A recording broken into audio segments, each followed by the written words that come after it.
রাস্তায় ফুল বিক্রি করছে এক মায়াবী শিশু। তার হাসিতে যেন লুকিয়ে আছে হাজারো কষ্টের গল্প। সিলেটের জিন্দাবাজারে প্রতিদিন দেখা যায় এই ছোট্ট মেয়েটিকে, হাতে লাল গোলাপের তোড়া, চোখে মুখে নির্মল এক হাসি। কিন্তু এই হাসির আড়ালে লুকিয়ে আছে এক করুণ বাস্তবতা। মেয়েটির বয়স মাত্র 10 থেকে 11 বছর। মা বাবা দুজনেই ত্যাগ করেছেন অনেক আগেই পৃথিবী। দাদির সাথে রাস্তায় রাস্তায় ফুল বিক্রি করে কোনো মতে দিন কাটায়। স্কুলে যাওয়ার বয়স, কিন্তু তার হাতে বইয়ের বদলে থাকে ফুলের ঝুড়ি।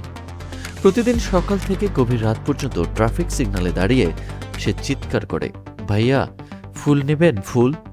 কেউ ফুল কিনে নেয়, কেউ পাশ কাটিয়ে চলে যায়, কিন্তু খুব কম মানুষই হয়তো থেমে যায় এই ফুলের যত্ন নেবার জন্য, তার গল্প শোনার জন্য।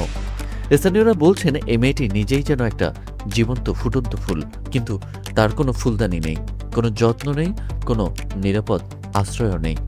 সামাজিক যোগাযোগ মাধ্যমে তার ছবি ও ভিডিও ভাইরাল হয়েছে ইতিমধ্যেই। অনেকেই তাকে রাস্তার রাজকন্যা বলেও অভিহিত করছেন। তার নির্মল হাসি দেখে অনেকের চোখেই পানি চলে এসেছে। সিলেটের এই ছোট্ট ফুল বিক্রেতা মেয়েটির গল্প শুধু একজন শিশুর কাহিনীই নয়, এটি আমাদের সমাজের এক বড় প্রশ্ন। আমরা কতটা ব্যস্ত হয়ে পড়েছি যে রাস্তার এই ফুলগুলোর দিকে একবারও তাকাতে পারি না। এই মেয়েটির জন্য শিক্ষা, আশ্রয় এবং যত্নের ব্যবস্থা কি আমাদের নৈতিক দায়িত্ব নয়? আসুন, আপনার একটা শেয়ারে, একটা সাহায্যে হয়তো এই মেয়েটার পুরো জীবন বদলে দিতে পারে। তাই একটা শেয়ার করে মেয়েটির পাশে দাঁড়াই।